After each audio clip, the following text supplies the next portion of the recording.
ça va bien, je vous retrouve aujourd'hui pour parler de séries que j'ai abandonnées. Je vous ai fait une vidéo précédemment sur les séries que j'estimais être des flops. Écoutez, aujourd'hui on va être sur à peu près le même principe, mais cette fois-ci je ne juge pas la qualité de la série, mais bien ce que j'en ai pensé et les raisons qui m'ont fait abandonner. Donc c'est parti.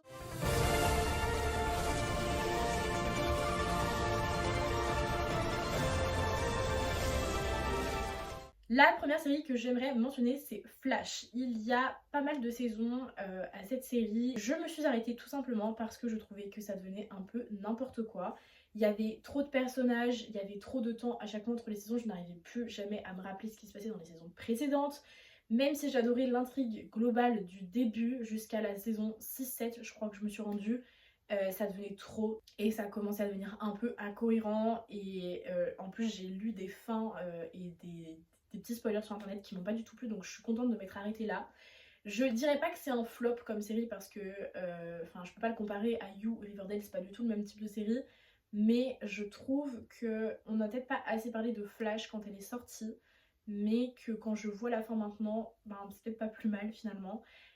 C'est une série qui méritait bien de reconnaissance jusqu'à la saison 4-5. Malheureusement pour moi, euh, ça ne va plus. Ça n'est plus une série qui aurait dû continuer. Ça aurait dû s'arrêter avant. Je ne sais pas quelle est la fin de cette série.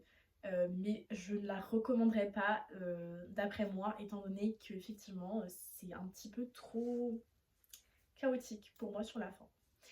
La deuxième série dont je voulais parler, il s'agit de The 100. Cette série contient 7 saisons si je ne m'abuse. J'ai regardé les 6 premières et je suis allée au bout en quelques mois seulement puisque je l'ai regardé en 2020, donc quand les 5 premières saisons étaient sorties je crois, et la 6e saison est sortie pendant que je regardais la série. J'ai kiffé les 3 quarts de ce que j'ai regardé jusqu'à un certain moment où on a commencé à avoir des événements et des contextes qui pour moi commençaient à devenir un peu surréalistes par rapport à tout ce que les personnages avaient déjà vécu. Mais je me suis dit on va continuer, je veux la fin de plusieurs intrigues secondaires. Je voulais aller au bout de Murphy, je voulais aller au bout de Olivia. J'avais vraiment pas mal de personnages dont les progressions m'intéressaient. Et à partir du moment où il y a eu un peu cette ville bizarre qui a été mise en place, j'ai commencé un petit peu à décrocher de la série pour la simple et bonne raison que les intrigues principales commençaient à devenir légèrement loufoques. Et comme je disais, surréaliste. On est quand même dans une série fantastique et un peu de science-fiction, donc en vrai je pouvais pas me plaindre de voir ce genre de choses, mais simplement du fait dont c'était amené et de l'intérêt que ça avait pour la série et pour la progression des personnages finalement. C'est pas un flop parce que c'est quand même pour moi plutôt bien construit sur les débuts et qu'on s'attache facilement aux personnages, on en déteste d'autres comme il se doit, on ship certaines relations et c'est génial. Mais attention spoiler, à la mort de Lincoln, j'ai déjà commencé à décrocher parce que j'étais fan du couple. Mis à part de mettre Olivia dans une transe, j'ai pas trop compris l'intérêt de faire mourir ce personnage. Je pense qu'on aurait pu l'éliminer d'une façon différente. Je suis pas scénariste mais j'aimais mon opinion. Et en fait, quand la dernière saison est sortie, je ne me rappelais absolument de rien. Alors, je peux pas reprocher ça à la série puisqu'ils ont besoin de leur temps de post-prod et de leur année pour filmer, tourner et faire tout ce qu'ils ont à faire autour de la série. Ça, je suis tout à fait consciente. C'est les 3 quarts des séries qui ont le droit généralement à 1 an de latence entre une saison et la suivante. Et le fait que je regarde énormément de séries peut-être jouer dans le fait que je me rappelle pas à chaque fois de ce qui se passe. Mais Outer Banks, je me rappelle très bien de ce qui se passe entre chaque saison. Heartland, je me rappelle très bien de ce qui se passe entre chaque saison. C'est le cas avec énormément de séries que j'ai regardées. Donc je pense quand même que je peux m'exprimer par rapport au fait qu'il y a tellement d'éléments qui n'ont plus franchement d'intérêt et plus franchement de lien avec les personnages originaux que en fait on oublie ce qui se passe, c'est les intrigues principales et je n'ai pas été capable de regarder la série jusqu'à la fin puisque j'ai débuté la saison 7 et je me rappelais absolument de rien. J'ai même regardé des résumés sur YouTube, ça ne me rappelait rien. Et j'ai regardé le premier épisode jusqu'à je pense un quart ou la moitié et j'ai laissé tomber parce que je me suis dit mais en fait je suis obligée de me retaper toute la série si je veux être capable de me rappeler. Nous avons ensuite Emily in Paris. Euh, alors, je ne vais pas parler de flop parce que c'est pas une série qui est nulle, mais j'ai de plus en plus de mal avec la hype autour de Emily in Paris, de ce que ça redonne comme image au monde extérieur. et de la déception que ça provoque chez certaines personnes quand ils viennent en France et à Paris juste pour voir ce que Emily in Paris vit. Ça n'est pas du tout de cette façon que est représentée la ville en réalité. C'est sale, les gens sont pas aussi friendly que ce qu'on pourrait penser dans la rue dans Emily in Paris. Et avoir une chambre de bonne, c'est pas aussi fun que Emily donne l'impression que ça l'est. Je crois qu'il me manque du coup une seule saison, j'ai dû regarder les 3 premières. Initialement j'avais regardé les 2 premières, je m'étais dit je m'arrête là, c'est bon, j'en peux plus. Après je me suis dit bon vas-y je vais quand même tester la 3. J'avais regardé un début d'épisode, après je me suis dit mais qu'est-ce que tu fais Valoris, stop. Donc j'ai arrêté, j'ai finalement regardé la saison 3 en entier. Et quand je suis arrivée à la fin je me suis dit c'est pas possible. Cette série arrive toujours à vous décevoir à chaque fois. Et je pense que la série aurait pas dû aller aussi loin, n'aurait peut-être même pas dû être créée. Elle n'est pas nulle, elle est simplement pas réaliste. Et je suis une fervente addict de séries surréalistes, fantastiques, etc. Parce que tout est faux du début à la fin. Or là, j'ai un problème avec le fait que tout ce qui se passe pourrait arriver, mais dans un contexte tellement différent, avec un entourage tellement différent, que c'est un environnement que je trouve assez malsain finalement de promouvoir certains trucs. C'est mettre tout ce qu'on peut mettre pour représenter le plus possible de gens de la société, comme Grey's Anatomy le fait très bien, avec les conflits sur les personnes de couleur, avec les conflits sur les sexualités, sur la tromperie, enfin tous ces conflits abordés et ces sujets un peu tabous de société sont très bien abordés dans certaines séries comme Grey's Anatomy. Mais là, rajouter une relation homosexuelle à une fille, alors qu'en fait, je vois pas l'intérêt, juste on sait que depuis le début ce couple doit plus être ensemble. Parler d'une grossesse qui en fait va juste permettre de rapporter une autre intrigue qui sert pas vraiment à grand chose pour au final que Gabriel et Emily se remettent ensemble. Et puis du coup, bah Alfie en fait on va quand même le têche parce que bon finalement on ne veut pas qu'ils finissent avec Emily. Il y a des gens qui se parlent en anglais ensemble alors qu'ils sont français.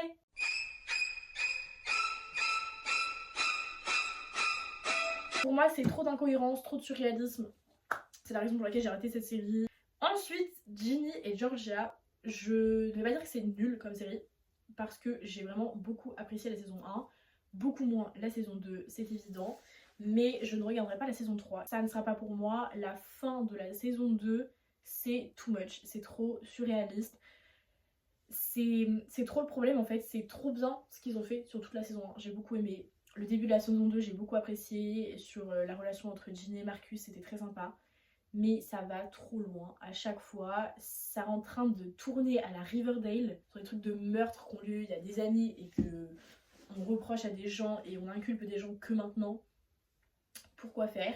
Juste pour ajouter une intrigue supplémentaire et enchaîner sur la saison 3. Honnêtement, je doute du succès de la prochaine saison. Je pense qu'il y aura des gros chiffres parce que tout le monde va être intrigué de voir ce qui s'est passé et de connaître la suite.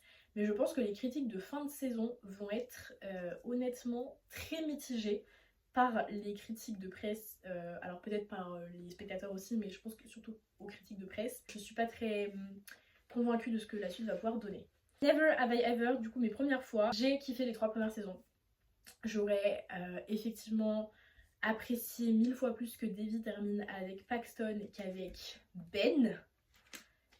Moi je m'attendais pas du tout personnellement, donc je n'ai pas fini la série parce que je savais qu'ils n'ont pas fini ensemble. J'ai pas compris en fait, j'ai pas compris l'intérêt de les faire finir ensemble alors que toutes les 3 premières saisons tournent sur l'obsession de Paxton, enfin l'obsession de Debbie sur Paxton, donc quel est l'intérêt de la faire finir avec Ben? Malgré le fait que ça dévie un peu des clichés et qu'au contraire en vrai ça peut être bien de se dire qu'elle finit avec la personne qu'elle a toujours détestée et auquel on s'est un peu attaché au fil des saisons. Malgré ça, je trouve qu'il y a eu trop d'importance donnée à l'obsession de Debbie vis-à-vis de Paxton pour qu'ils ne finissent pas ensemble. Et du coup, je suis un petit peu déçue, même si le personnage de Paxton il grandit et il évolue et c'est génial, que Ben il évolue, que Debbie il y a quand même une vraie évolution parce qu'elle est vraiment détestable dans la saison 1. Et en fait, quand j'ai appris qu'ils terminaient pas ensemble, j'étais vraiment dépitée parce que ils auraient juste pas fini ensemble, ça aurait été une chose, mais le fait qu'ils finissent pas ensemble et qu'elle finisse avec Ben. Ça, je suis pas d'accord. Vraiment, je suis pas d'accord. J'ai pas du tout apprécié ça. C'est la raison principale pour laquelle j'ai arrêté cette série. Et aussi parce que je m'attachais plus trop aux intrigues et aux potes de Debbie en particulier, avec lesquels j'ai beaucoup de mal. Prison Break. Prison Break, j'ai regardé 10 épisodes de la saison 1. Et je pense que j'ai été déçue du fait que beaucoup de monde la vendait, cette série. Il y avait un peu cette hype. Alors, j'ai commencé à la regarder en 2022 ou 2023, voyez-vous. Donc, En vrai de vrai, je suis arrivée largement après la hype, mais j'avais entendu que des bonnes choses de cette série. Et quand je voyais des spoilers, parce que des fois pour me motiver à regarder une série, il faut que je regarde des spoilers, j'étais waouh, attends, il y a un truc de cancer, il y a un truc d'histoire d'amour et tout. Mais en fait, quand j'ai appris qu'il faisait que des allers-retours à la prison sur toute la série, je me suis dit, c'est. Enfin, ok, c'est dans le titre de la série, mais faut quand même se calmer, voyez-vous, on va pas faire 36 fois la même chose, ça n'a pas de sens. J'ai regardé des épisodes et en fait, je me suis juste pas accrochée au personnage. J'ai pas réussi à rentrer dans l'histoire, le personnage trop mystérieux du personnage principal dont je me rappelle pas le nom, c'est trop grave. J'ai trouvé ça pas attachant en fait. Et je pense que je me suis un petit peu laissée guider par le fait que beaucoup de gens appréciaient cette série et que j'ai une pote qui était très fan. Et je me suis dit, bah vas-y, c'est bon, je me laisse tenter. Hollywood Girls. Alors, clairement, cette série, je sais pas trop si on peut appeler ça une série. Je pense que la télé-réalité c'est plus adapté. C'est une série qui était disponible sur YouTube à l'époque. Et il y a 4 saisons, et en fait, quand j'ai regardé la série, je pensais qu'il n'y en avait que 3. Donc, je me suis rendu compte qu'il y avait une saison 4, genre il y a 2 ans. Bah non, en fait, même pas, il y a 3-4 ans déjà que je me suis rendu compte qu'il y avait une saison 4, mais je me rappelais pas de tout ce qui s'était passé avant, donc j'avais juste la flemme de tout re-regarder, juste pour la saison 4, en sachant que il y a quand même pas mal d'acteurs et de personnages que je n'appréciais pas trop. On a ensuite 13 Reasons Why. Je sais pas si ça va vraiment dans la catégorie série abandonnée, parce que j'ai regardé 4 épisodes. Mais laissez-moi vous expliquer. J'ai commencé à regarder cette série parce que tout le monde me la vendait et que vu que ça parlait de harcèlement et qu'à la période où j'ai commencé à la regarder j'en subissais, je me suis dit ça peut être intéressant un peu de voir comment les gens gèrent le truc, etc.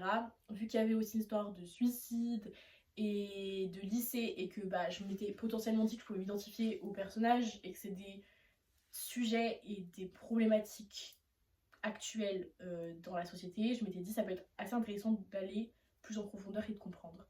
Mais j'ai pas du tout aimé la façon dont ça a été fait, le truc des cassettes.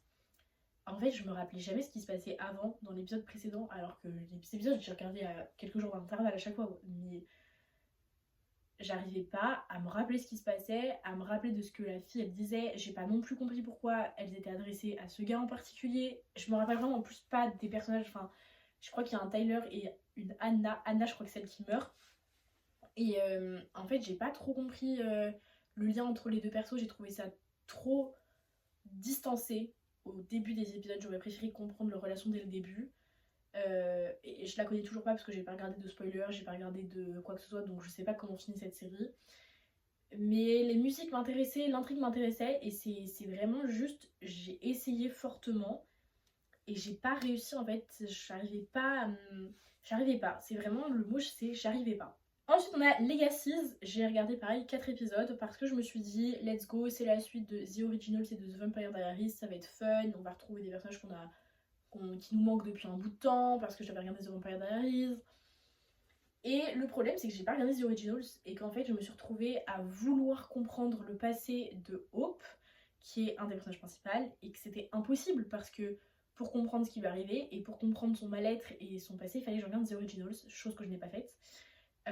Et que j'évoquerai dans une autre vidéo. Et en fait, je me suis retrouvée bloquée parce que j'avais trop besoin de savoir ce qui lui arrivait et c'est la raison pour laquelle j'ai arrêté la série.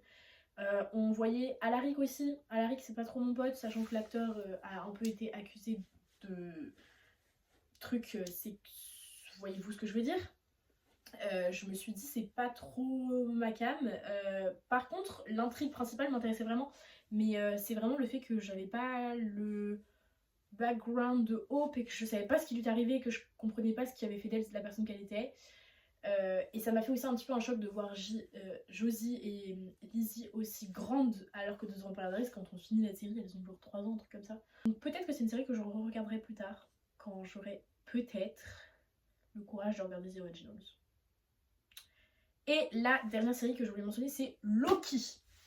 Alors, Loki est un des personnages préférés de l'univers Marvel. J'ai beaucoup de compassion et d'empathie et j'éprouve plein de choses vis-à-vis de ce personnage. Et je suis hilar. Ce personnage vraiment me fait rigoler rien que d'être. Et en fait, j'ai regardé les 10 premiers épisodes de la saison 1 et j'ai pas compris. J'ai pas compris le but, j'ai pas compris l'intrigue, j'ai pas compris les personnages, j'ai pas compris... En fait, j'arrivais même plus à m'attacher au personnage alors que c'est un de mes personnages préférés. Je me suis demandé à quoi servait cette série. Je sais qu'elle a été renouvelée là récemment. Juste pas réussi à me rentrer dedans.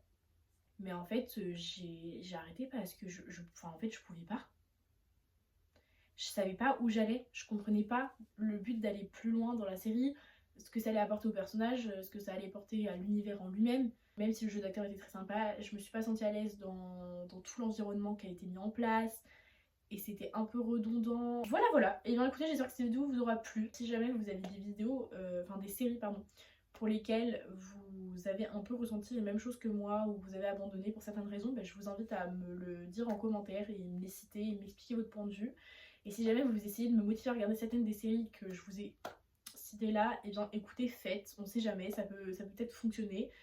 Je vous retrouve jeudi à 17h et d'ici là je vous souhaite une très bonne semaine. Salut!